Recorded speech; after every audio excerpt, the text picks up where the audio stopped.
Hello दोस्तों, मेरा नाम डॉक्टर शांतनु भार्गव है और आप देख रहे हैं भार्गव बायोलॉजी क्लासेस। हमारा रिप्रोडक्शन में FRS चालू था, फीमेल रिप्रोडक्टिव सिस्टम, जिसमें लास्ट टाइम हमने यूटेरस, फैलोपियन ट्यूब और वेजिना को पढ़ लिया था। आज मुझे आपको पढ़ाना है ओवरी, और ओवरी के अंदर जो डेवलपमेंट ऑफ फॉलिकल है उसके बारे में बात करनी है। तो लगभग डायग्राम से मैंने समझाने की कोशिश की है, तो थोड़ा आप भी समझने की कोशिश करना कि ये कंसेप्ट ही ऐसा है कि आपको भी अपना ब्रेन इस्तेमाल करना पड़ेगा। तो पहले हम ओवरी की बात करते हैं। तो ओवरी का जो साइज है वो कितना होता है? 2 से लेकर 4 सेंटीमीटर लंबा होता है। कितना होता है? 2 to 4 सेंटीमीटर। जो शेप है वो कैसा होता है? आलमंड, बादाम जैसा होता है, या फिर ओवल बोल सकते हैं इसको।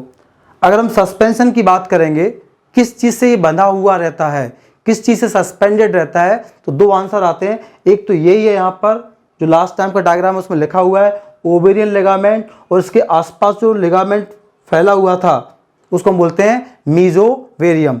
मतलब मीजोवेरियम इसको लैटरल बॉल से कनेक्ट करेगा और ओवेरियन लिगामेंट ओवरी को यूटेरस से कनेक्ट करता है। तो ये सस्पेंशन खत्म हो गया।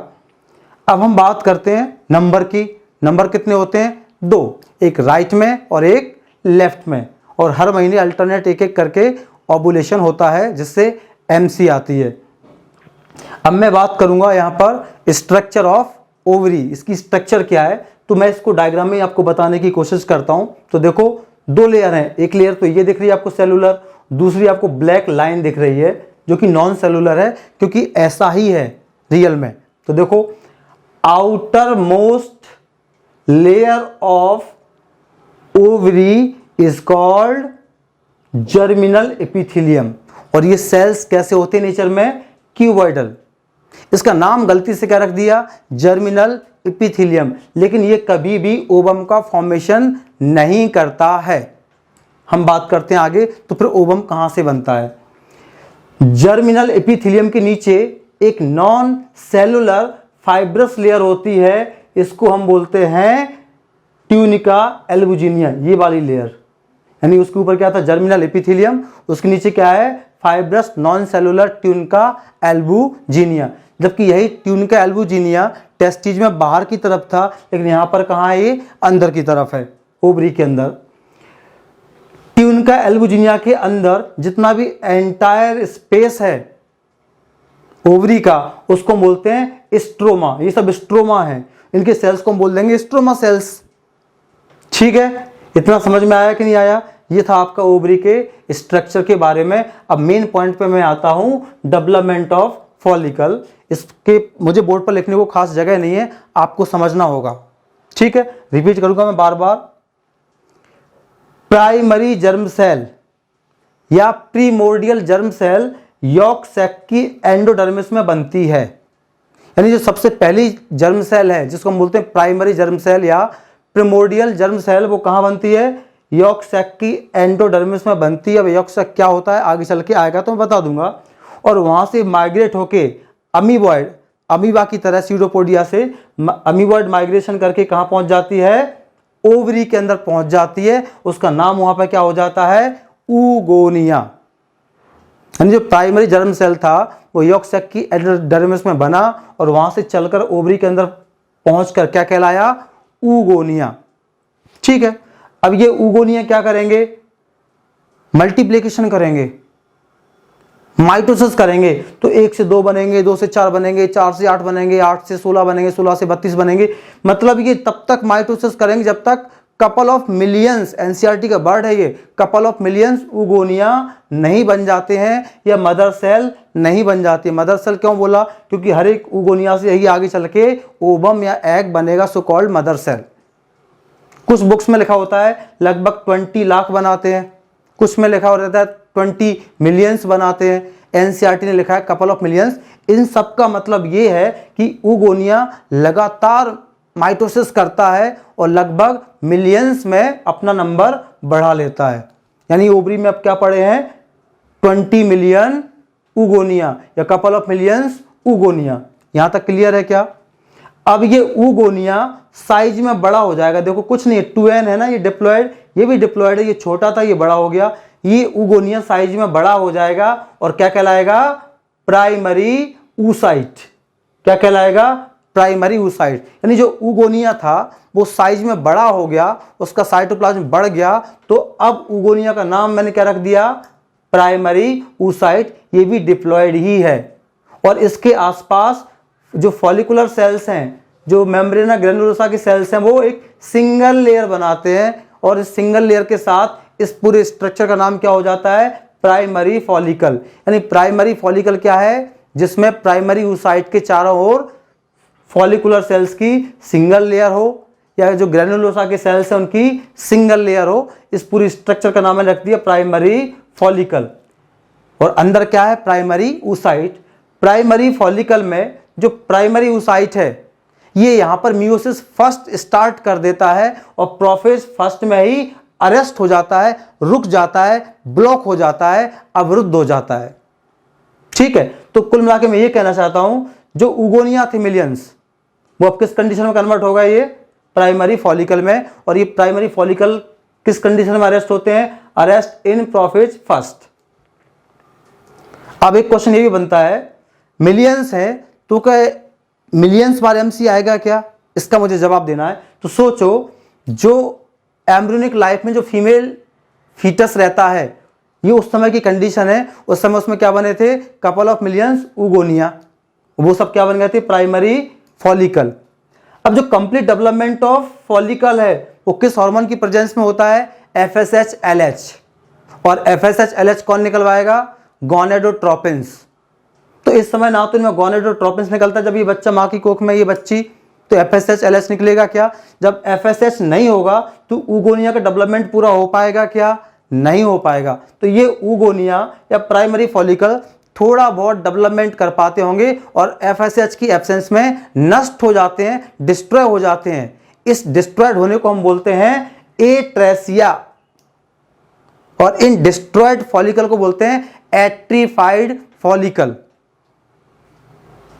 और मीनोपॉज के टाइम पर तो टोटल एट्रेसिया हो जाता है, इसलिए उस समय पर यूरिन में FSH का लेवल बढ़ जाता है। मैं और इसको समझाता हूं अच्छे से। एम्ब्रियोनिक लाइफ में कितने बने, कपल ऑफ मिलियंस ऊगोनिया बने या प्राइमरी oocyte बने।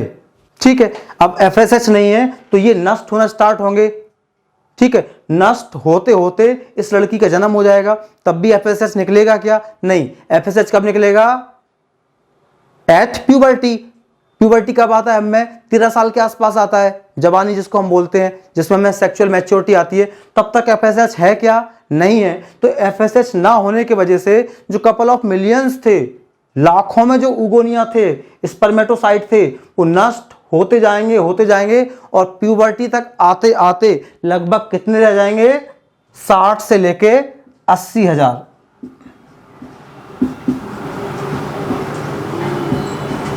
हर एक ओवरी में, यानी अगर मैं दोनों ओवरी की बात करूं तो दोनों ओवरी में मिला के लगभग 1.5 लाख जो मिलियंस थे, वो प्यूबर्टी तक आते आते कितने बचे रह गए, 1.5 लाख दोनों ओवरी में। यानी हर एक में कितना रहता है, 60 से 80,000। तो एक ओवरी में कितना होगा, 60 to 80,000। दूसरे में भी कितना होगा, 60 to 80,000। अब बाकी के कहां गए, बाकी के नष्ट हो गए क्योंकि अभी तक FSH था ही नहीं।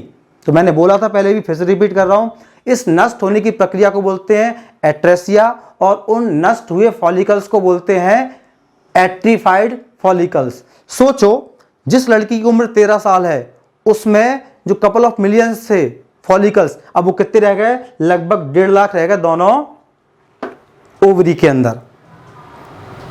अब जो कंप्लीट डेवलपमेंट है वो होता है आफ्टर प्यूबर्टी, क्योंकि आफ्टर प्यूबर्टी हमें क्या निकलता है, FSH।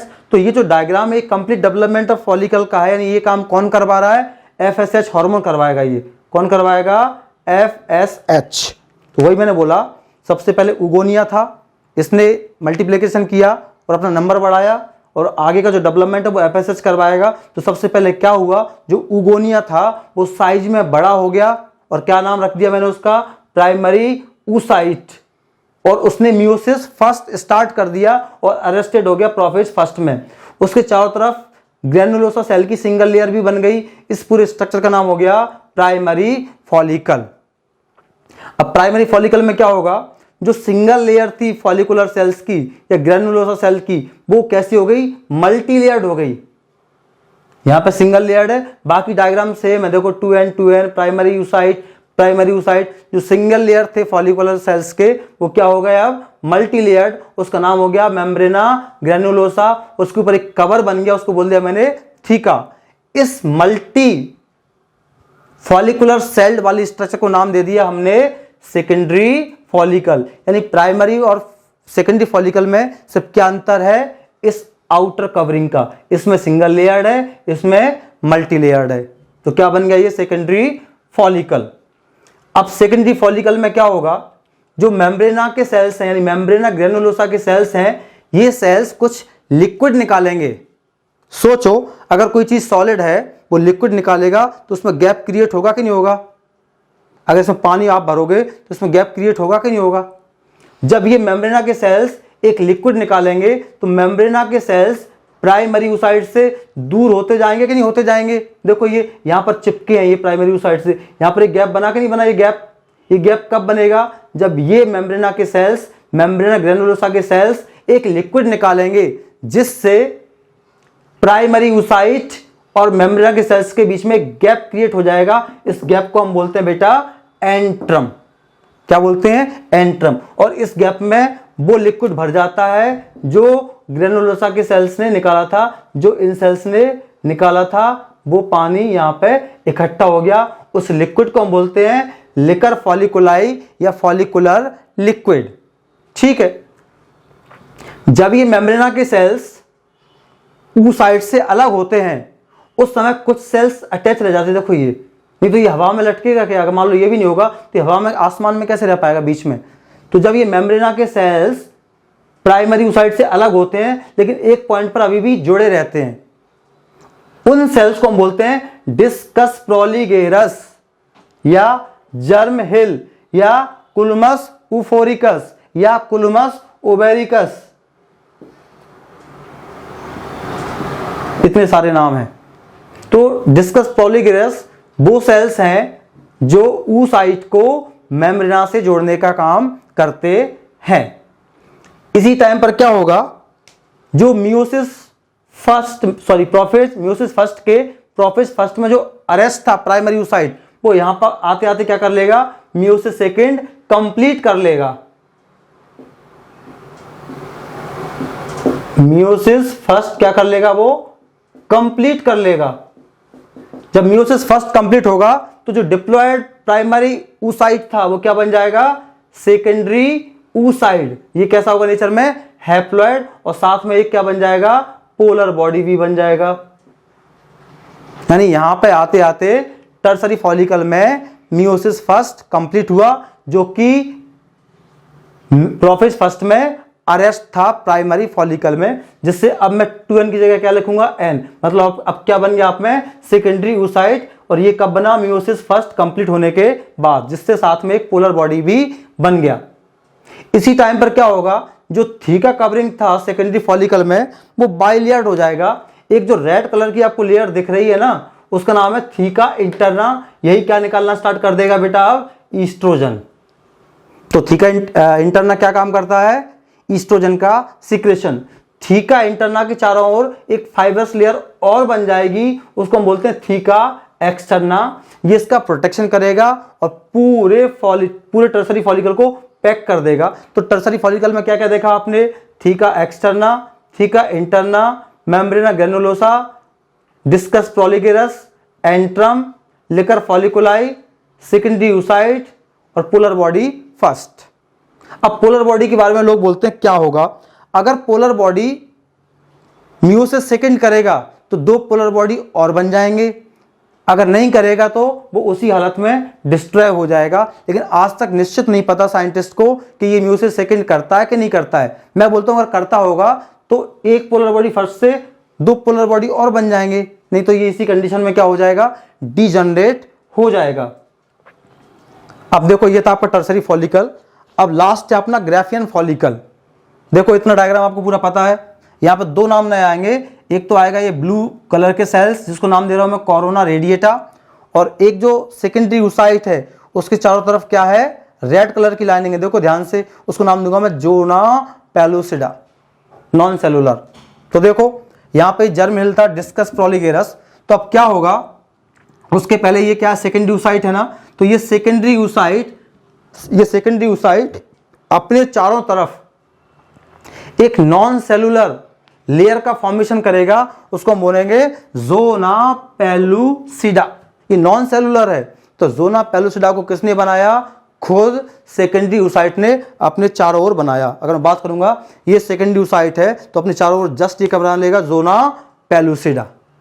ठीक है, भविष्य में यही जोना पेलुसिडा क्या निकालेगा, फर्टिलाइजिन।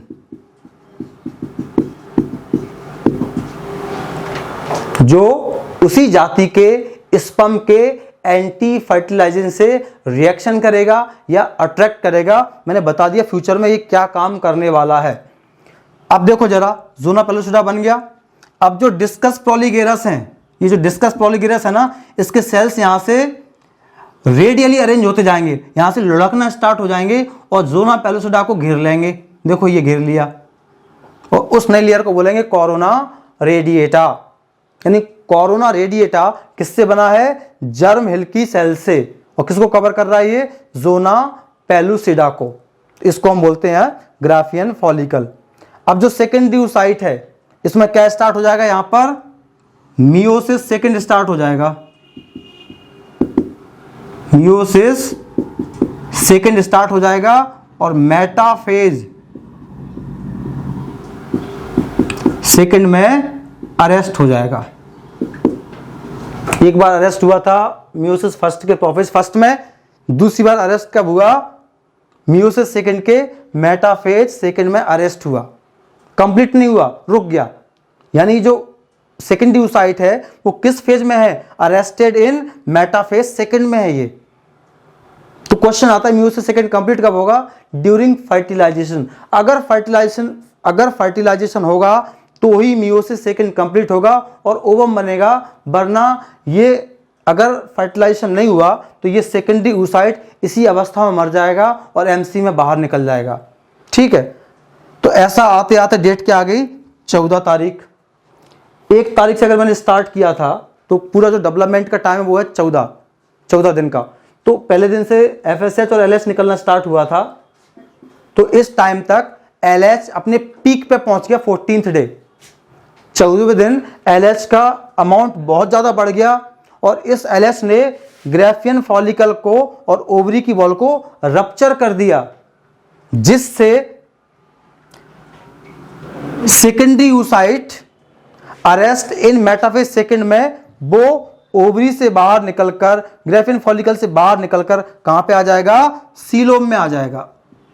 कहां पे आ जाएगा, सीलोम में आ जाएगा। दिस इज कॉल्ड ओव्यूलेशन, यानी coming out of secondary oocyte arrested in metaphase second into coelom in the presence of high level of LH at 14th day is called ovulation। ठीक है, तो ovulation हो गया। तो ovulation में जो अंडा बाहर निकला वो किस अवस्था में है, सेकेंडरी oocyte। उसके सबसे बाहर कौन सी लेयर है, कोरोना रेडिएटा। उसके अंदर क्या है, जोना पेलुसिडा, और उसके अंदर खुद की मेम्ब्रेन है ऊलीमा, और ये क्या है, सेकेंडरी oocyte। इतना समझ में आया आपको। सोचो जब ये सेकेंडरी oocyte ग्राफियन फॉलिकल से बाहर निकल जाएगा, रप्चर होकर बाहर निकल जाएगा, तो जो बचा हुआ पार्ट है उसमें ब्लड का क्लॉट बन जाएगा, थक्का बन जाएगा। उसको बोलते हैं कॉर्पस हीमोरेजिकम। ये कॉर्पस हीमोरेजिकम तुरंत किस में कन्वर्ट हो जाएगा, कॉर्पस ल्यूटियम में। और ये कॉर्पस ल्यूटियम क्या निकालेगा, अब प्रोजेस्टेरॉन का सिक्रेशन करेगा। क्या निकालेगा, प्रोजेस्टेरॉन। तो LH के काम देखो आप, LH ने क्या करवाया, ओव्यूलेशन करवाया। ओव्यूलेशन के बाद Cl को बनाया, और Cl को बनाया तो प्रोजेस्टेरॉन को भी निकलवाया। ये सब काम, तीनों काम कौन कर रहा है, LH। तो LH ओव्यूलेशन भी करता है, Cl को बनाता है और Cl को मेंटेन भी रखता है। ठीक है, तो ये जो LH है वो इसमें क्या बना देगा, कॉर्पस ल्यूटियम, और ये कॉर्पस ल्यूटियम क्या निकालेगा, प्रोजेस्टेरॉन। लेकिन अब ध्यान देना जरा, मेरे पास जगह कम है, मैं थोड़ी सी जगह निकालता हूं इधर, मैं इसको रब कर रहा हूं अभी क्योंकि मेरे पास स्पेस नहीं है। तो कुल मिला के 21 तारीख तक क्या रहेगा आपका, LH रहेगा। और LH रहेगा तो ये किसको मेंटेन करवाएगा, किसको बना के रखेगा, कॉर्पस ल्यूटियम को। और जब तक कॉर्पस ल्यूटियम रहेगा तब तक प्रोजेस्टेरॉन निकलेगा, तब तक प्रोजेस्टेरॉन निकलेगा। और क्या निकालेगा, प्रोजेस्टेरॉन। अब धीमे धीमे प्रोजेस्टेरॉन का लेवल बढ़ेगा कि नहीं बढ़ेगा, जब प्रोजेस्टेरॉन का लेवल बढ़ेगा तो ये बढ़ा हुआ प्रोजेस्टेरॉन 21 तारीख तक इतना बढ़ जाएगा कि ये LH के लेवल को खत्म कर देगा। यानी 21 तारीख को LH का लेवल खत्म हो गया। क्यों, क्योंकि वहां पर प्रोजेस्टेरॉन ज्यादा बढ़ गया था। सोचो, दिस इज बायोलॉजी। इसी LH ने Cl बनाया, उससे प्रोजेस्टेरॉन निकलवाया, और यही बढ़ा हुआ प्रोजेस्टेरॉन किसके लेवल को कम कर रहा है, LH के लेवल को कम कर रहा है। और अगर LH कम होगा तो Cl मेंटेन रह पाएगा क्या, नहीं रह पाएगा, क्योंकि Cl को मेंटेन भी किसने किया था, ल्यूटिनाइजिंग हार्मोन ने ही किया था, LH ने ही किया था। ठीक है, तो दो कंडीशन पैदा होगी। एक तो वो कंडीशन होगी प्रेगनेंसी यस, दूसरा होगा प्रेगनेंसी नो। सोचो, अगर प्रेगनेंसी हुआ है तो क्या कॉर्पस ल्यूटियम को डिस्ट्रॉय होना चाहिए, नहीं, क्योंकि अगर प्रेगनेंसी हुई है तो कॉर्पस ल्यूटियम को रहना चाहिए ताकि वो क्या निकालेगा, प्रोजेस्टेरॉन।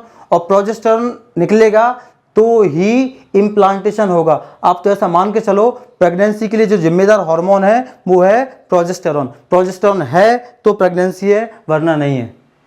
ठीक है, तो एक प्रोजेस्टेरॉन बढ़ेगा 21 तारीख तक तो LH तो कम होगा, और LH कम होगा तो Cl डिजनरेट होगा, और Cl अगर डिजनरेट हुआ तो किसकी कमी हो जाएगी, प्रोजेस्टेरॉन की, और अगला MC आ जाएगा, यस, बच्चे का एबॉर्शन हो जाएगा। तो सोचो 21वें दिन जैसे LH खत्म होगा तो उसी टाइम पर जो अर्ली एम्ब्रियो है वो क्या निकालेगा, HCG, human chorionic gonadotropin hormone, क्या निकालेगा, HCG। HCG किसकी तरह काम करेगा, LH की तरह काम करेगा। LH क्या काम करता था, कॉर्पस ल्यूटियम को बनाए रखना, मेंटेन करना, ताकि वो क्या निकाल सकेगा, प्रोजेस्टेरॉन। चूंकि 21 तारीख को LH खत्म हो गया तो इसको Cl को मेंटेन करने के लिए अर्ली एम्ब्रियो ने क्या निकाल दिया, HCG। अब ये Cl को बना के रखेगा अगले 4 महीने तक, और क्या निकलवाता रहेगा, प्रोजेस्टेरॉन। तो सोचो, इस टाइम पर अगर कोई लेडी प्रेगा न्यूज पर टेस्ट लगाएगी और वो प्रेग्नेंट है तो 2 लाइनें आती कि नहीं आती हैं, वो HCG की रहती है।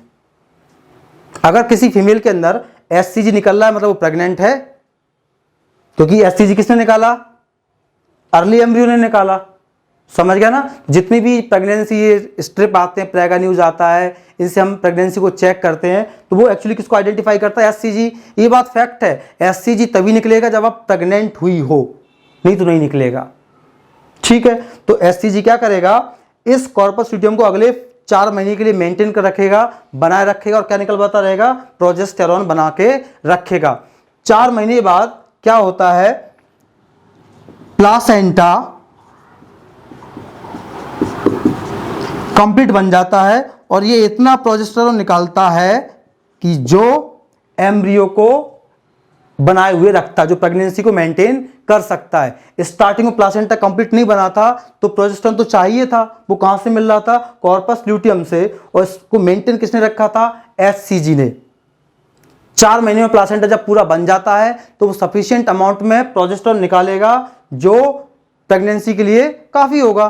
तो 4 महीने के बाद ये HCG निकलना बंद हो जाएगा, क्योंकि अब ये काम कौन करने लगा, प्लासेंटा का प्रोजेस्टेरॉन। HCG भी क्या करता था, Cl से प्रोजेस्टेरॉन निकलवाता था, अब वही काम कौन करेगा, प्लासेंटा। तो 4 महीने के बाद आपका Cl भी धीमे धीमे क्या हो जाएगा, डीजनरेटिंग स्टार्ट हो जाएगा, ये भी खत्म होना स्टार्ट हो जाएगा, क्योंकि ये क्या करता था, प्रोजेस्टेरॉन निकालता था। अब प्रोजेस्टेरॉन हमको कहां से मिलेगा, प्लासेंटा से मिलेगा, और ये अगले 9 महीने तक प्रेगनेंसी को मेंटेन करेगा। तो ये कंसेप्ट था, अगर प्रेगनेंसी हुई है तो सीएल का फ्यूचर क्या होगा, ये इसका जवाब था। अब शादी के पहले लड़की तो प्रेग्नेंट होती नहीं है, या शादी के बाद ऐसा तो नहीं कि वो हमेशा प्रेग्नेंट होती है। अगर प्रेगनेंसी नहीं हुई है तो ये साइकिल यहाँ तक तो सेम चलेगा, 21 तारीख तक भी सेम चलेगा। 21 तारीख को अगर प्रेगनेंसी नहीं हुई है तो ये जो बढ़ा हुआ प्रोजेस्टेरॉन है वो एलएच को क्या कर देगा, खत्म कर देगा। और एलएच खत्म हो जाएगा तो जो सीएल है वो धीमे धीमे क्या हो जाएगा, डीजनरेट हो जाएगा, नष्ट होना प्रारंभ हो जाएगा और 28 तारीख तक आते आते पूरा खत्म हो जाएगा। और क्या बन जाएगा, कॉर्पस एल्बिकेंस। तो कॉर्पस एल्बिकेंस बन जाएगा किससे, सीएल से। तो क्या कॉर्पस एल्बिकेंस प्रोजेस्टेरॉन निकाल पाएगा, क्या नहीं निकाल पाएगा। मैंने पहले बोला था जब जब आप में प्रोजेस्टेरॉन की कमी होगी आपको एमसी आएगी, जब जब आप में प्रोजेस्टेरॉन की कमी होगी तब तब आपकी स्ट्रेटम फंक्शनलिस ऑफ एंडोमेट्रियम टूटेगी। तो 28वें दिन क्या बन गया, सीए बन गया। और सीए प्रोजेस्टेरॉन निकालेगा क्या, नहीं निकालेगा। तो अचानक क्या हो जाएगा, प्रोजेस्टेरॉन का लेवल कम हो जाएगा जिससे एंडोमेट्रियम रप्चर होगी और 28वें दिन फिर से एमसी आ जाएगी। अगर प्रेग्नेंट हो जाती है तो फिर क्या, कौन सा हार्मोन निकलता है, एससीजी। ये सीएल को बना के रखता है 4 महीने तक। लेकिन अगर प्रेगनेंसी नहीं हुई है तो एससीजी नहीं निकलेगा क्योंकि ये तो खत्म होगा 21 तारीख को। तो ये जो सीएल है वो क्या बन जाएगा, कॉर्पस एल्बिकेंस बन जाएगा और ये प्रोजेस्टेरॉन नहीं निकालता है। और जैसी प्रोजेस्टेरॉन की कमी होगी फिर से इस फीमेल को मेंसेस आ जाएगा। तो ये आपको समझ में आया होगा, थोड़ा सा फास्ट था लेकिन समझ में आ गया। फिर से मैं बताता हूँ, प्राइमरी जर्म सेल कहाँ बनता है, यॉर्क सैक की एंडोडर्मिस में बनता है। यहाँ से माइग्रेट होकर कहाँ पे पहुँचता है, ओवरी में, और क्या कहलाता है, उगोनिया। उगोनिया यहाँ पर आपस में माइटोसिस करते हैं जिससे वो कपल ऑफ मिलियंस बनाते हैं। मतलब नो मोर उगोनिया एडेड आफ्टर बर्थ। यहाँ पे ये माइटोसिस करते रहेंगे और लाखों मिलियंस में बना लेंगे।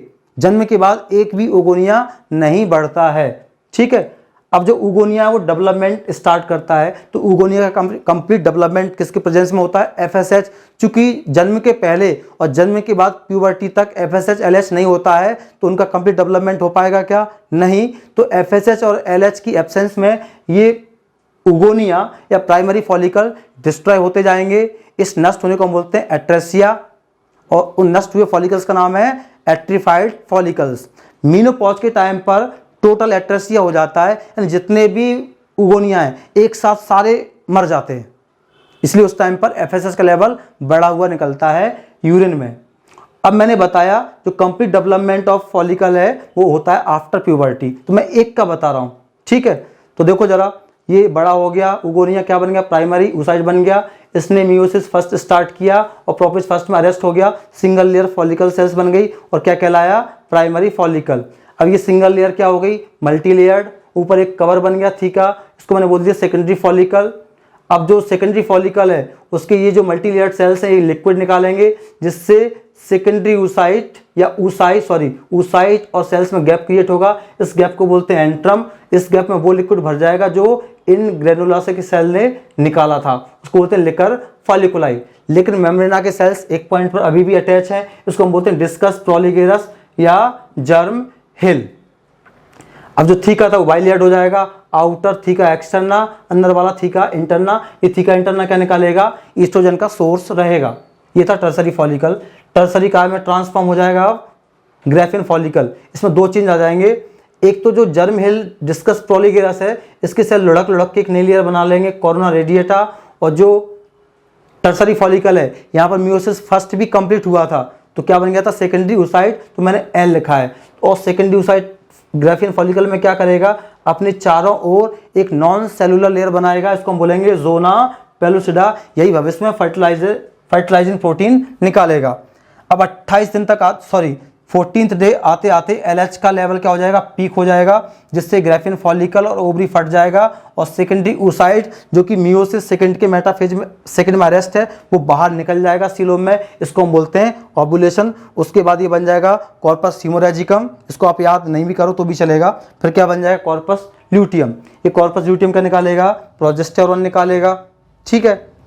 और 21वें दिन तक इस प्रोजेस्टेरॉन की वजह से LH का लेवल कम हो जाएगा, और ये कम LH होगा तो Cl डिस्ट्रॉय हो जाएगा, और क्या बन जाएगा, कॉर्पस एल्बिकेंस, और कॉर्पस एल्बिकेंस बन जाएगा तो प्रोजेस्टेरोन की कमी हो जाएगी और अगली MC आ जाएगी।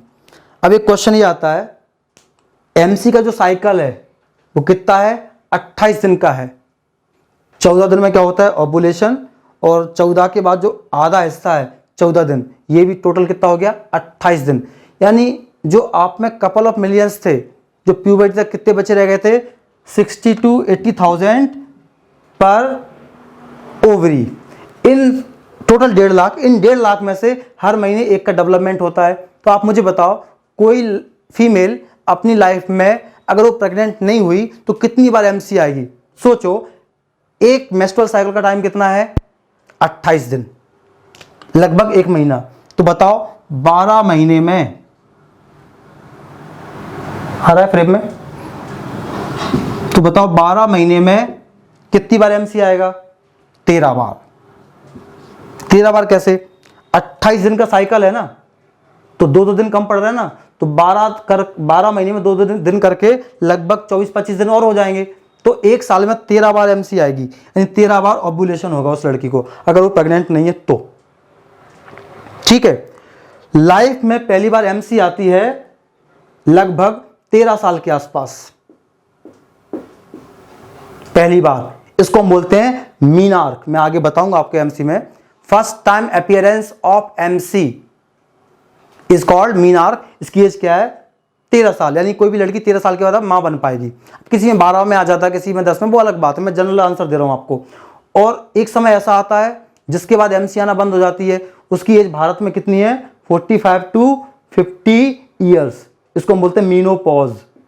इसके बाद भी MC नहीं आती है, यानी MC कितने के बीच में आती है, 13 साल से 50 साल के बीच में आती है। तो 13 साल से अगर आप 45 से 50 के बीच में टाइम निकालोगे तो लगभग कितना साल आएगा, अंदाज से लिख रहा हूं मैं, 32 साल। यानी 32 साल तक कोई लेडी मां बन सकती है। ना तो वो मीनार्क के पहले मां बन सकती है, ना मीनोपॉज के बाद मां बन सकती है। एक्सेप्शन छोड़ दो, आपने सुना होगा कोई लेडी 60 साल में मां बन गई, मैं एक जनरल बात कर रहा हूं यहां पर। ठीक है, तो आप मुझे बताओ, कोई फीमेल अपनी पूरी जिंदगी में कितने उगोनिया को डेवलप कर पाएगी। तो एक साल में कितने होंगे, 13, तो 32 साल में कितने होंगे लगभग,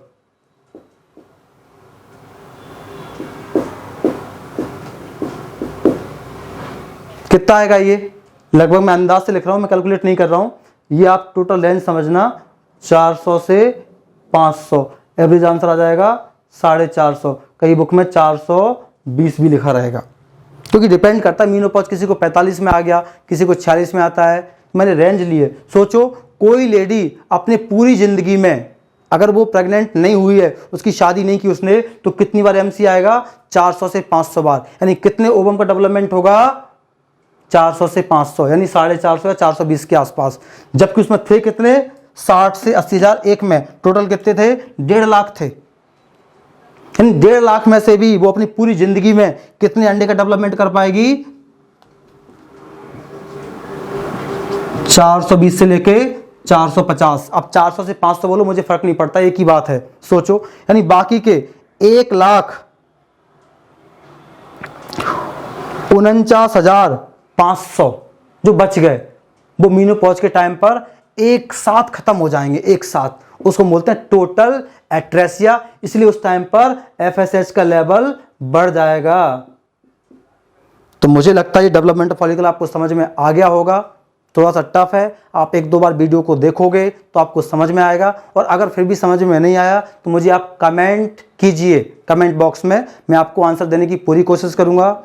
अगर ये वीडियो आपको अच्छा लगा तो इसको लाइक कीजिए, शेयर कीजिए, सब्सक्राइब कीजिए, और उसके पास में जो बेल आइकॉन है उसको प्रेस कीजिए, ताकि ऐसे ही मज़ेदार टॉपिक आपके पास आते रहेंगे। Thank you.